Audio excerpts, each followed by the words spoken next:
Hi, ഞാൻ duty കഴിഞ്ഞ് വരുമായിരുന്നു. ഞാൻ ഇവിടെ സീനിയർ ഫിസിയോതെറാപ്പിസ്റ്റ് ആയിട്ട് വർക്ക് ചെയ്യുന്നു. അതെ അതെ അതെ, ഞാൻ ഇവിടെ NHS വർക്ക് ചെയ്യുന്നത്. അതെ അതെ, ഒരുപാട് പേര് ആഗ്രഹിക്കുന്ന ഒരു ജോലിയാണ്. നിങ്ങൾക്ക് എങ്ങനെയാണ് ഈ ജോലി കിട്ടിയത്? ഞാനിവിടെ ശരിക്കും ഡിപ്പെൻഡൻറ്റ് വിസ ഹോൾഡറായിട്ടാണ് വന്നത്. എൻ്റെ വൈഫ് ഇവിടെ NHS വർക്ക് ചെയ്യുന്നത്. അപ്പോൾ ഞാൻ കഴിഞ്ഞ ജൂൺ 1-ാം തീയതിയാണ് വന്നത്. ജൂൺ 1-ാം തീയതി വന്നു കഴിഞ്ഞിട്ട് നമുക്ക് HCPC രജിസ്ട്രേഷൻ എന്ന് പറഞ്ഞ രജിസ്ട്രേഷൻ ഉണ്ട് ഫിസിയോസിന് വേണ്ടി. അത് ഈ നഴ്സുമാരുടെ പിൻ നമ്പർ പോലെ തന്നെയുള്ളൂ. അപ്പോൾ ആ പിൻ നമ്പർ കിട്ടിക്കഴിയുമ്പോൾ നമുക്കിവിടെ ഒരുപാട് സൈറ്റുകളുണ്ട്. അതായത് NHSൻ്റെ തന്നെ പോർട്ടൽസ് ഉണ്ട്, ട്രാക്ക് ജോബുകൾ, ഇൻഡീഡുകൾ, ലിങ്ക്ഡിൻ. അപ്പോൾ ഇങ്ങനെയുള്ള പല സ്ഥലങ്ങളിലും നമുക്ക് അപ്ലൈ ചെയ്യുക.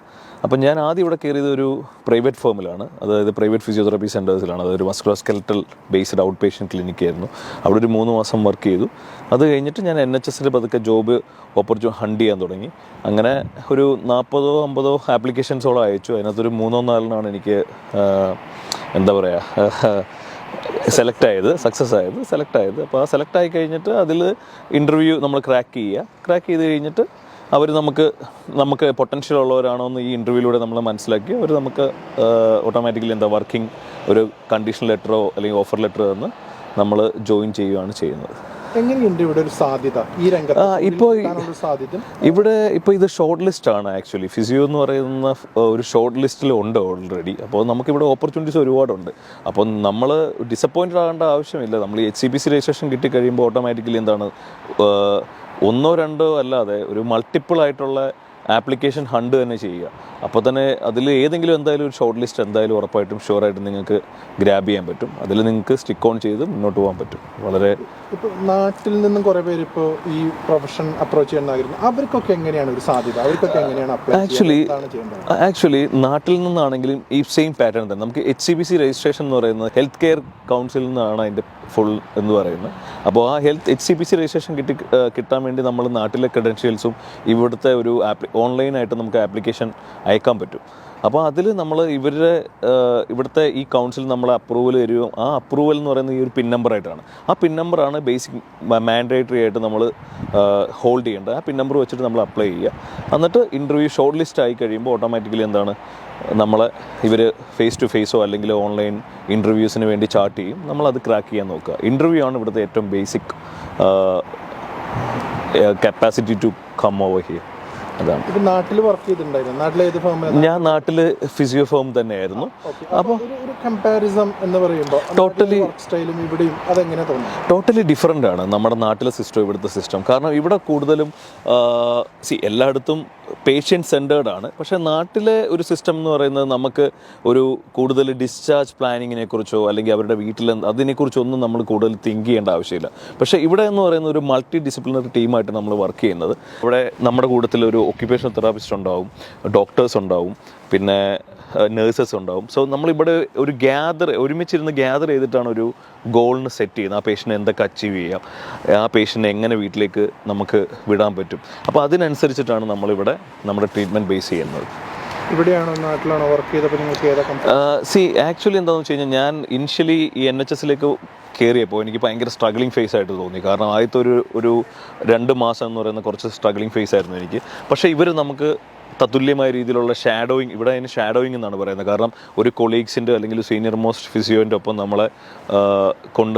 നമ്മുടെ കൂടെ അവരുടെ കൂട്ടത്തിൽ നമ്മൾ നടന്നിട്ട് അവരെന്തൊക്കെയാണോ നമുക്ക് ഓരോ കാര്യങ്ങൾ പറഞ്ഞു തരും. അപ്പോൾ അങ്ങനെ പതുക്കെ നമുക്ക് ഇവിടുത്തെ ഒരു സിസ്റ്റത്തിലേക്ക് നമുക്ക് ബൈൻഡ് ആകാൻ പറ്റി. അത് അങ്ങനെയാണ് ഇവിടെ നമുക്കൊന്ന് കുറച്ച് നമ്മളെ തന്നെ അപ്ലിഫ്റ്റ് ചെയ്യാൻ പറ്റുള്ളൂ.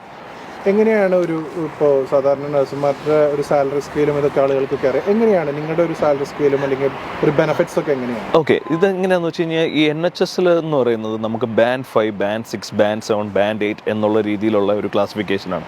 അപ്പോൾ ഇപ്പോൾ ഞാൻ ആസ് എ ഫിസിയോ എന്ന രീതിയിൽ കയറിയേക്കുന്നത് Band 6 എന്ന് പറയുന്ന ഒരു പോസ്റ്റിലാണ് കയറിയേക്കുന്നത്. അപ്പോൾ അതിൻ്റെ ബേസിക് സാലറി എന്ന് പറയുന്നത് നമ്മളിപ്പോൾ കാണുന്ന പോലെ തന്നെ എല്ലാവരും നഴ്സുമാരുടെയും എല്ലാവർക്കും ഒരേ കാറ്റഗറൈസ്ഡ് ആണ്. ഒരു പർട്ടിക്കുലർ ബേസിൽ നിന്ന് സ്റ്റാർട്ട് ചെയ്തിട്ട് അറിയാലോ, ഒരു A to B എന്നുള്ള രീതിയിലാണ് അതിനെ ക്ലാസിഫിക്ക് ചെയ്യുന്നത്. പിന്നെ പ്രൈവറ്റിലാണെങ്കിൽ നമുക്ക് ഇതിനേക്കാളും കൂടുതൽ സാലറീസ് ഉണ്ട്. പക്ഷേ നമുക്ക് എന്താ പറയുക, ഒരു ജോബ് സെക്യൂരിറ്റി എന്ന് പറയുന്ന സാധനം നമുക്കില്ല. കാരണം ആ ക്ലിനിക്സ് റൺ ചെയ്യണമെങ്കിൽ പേഷ്യൻറ്റ് വേണം. ആ പേഷ്യൻറ്റിൻ്റെ ഫ്ലോ കുറയുമ്പോൾ ഓട്ടോമാറ്റിക്കലി നമുക്ക് ഇൻകം കുറയും. അപ്പോൾ അത് ഒരു ജോബ് സെക്യൂരിറ്റി പ്രൈവറ്റിലില്ല. പക്ഷേ കുറച്ചും കൂടി മണി കൂടുതൽ നമുക്ക് പ്രൈവറ്റ് ഫേമിൽ നിന്നാണ് കിട്ടുന്നത്. ഇപ്പോൾ ഈ ജോബ് അന്വേഷിക്കുന്നവരോട് എന്താ പറയുന്നത്? നിങ്ങൾ ഒരു കാരണവശാലും ഡിസപ്പോയിൻറ്റഡ് ആകരുത്. നിങ്ങൾ മാക്സിമം ആപ്ലിക്കേഷൻസ് അയക്കുക. അത് ഒന്നൊന്നോ രണ്ടെന്നോ അല്ല, ഒരു nearly as much you can. ഓരോ ദിവസം നമ്മൾ ഓരോ ആപ്ലിക്കേഷൻ ചെയ്യുക.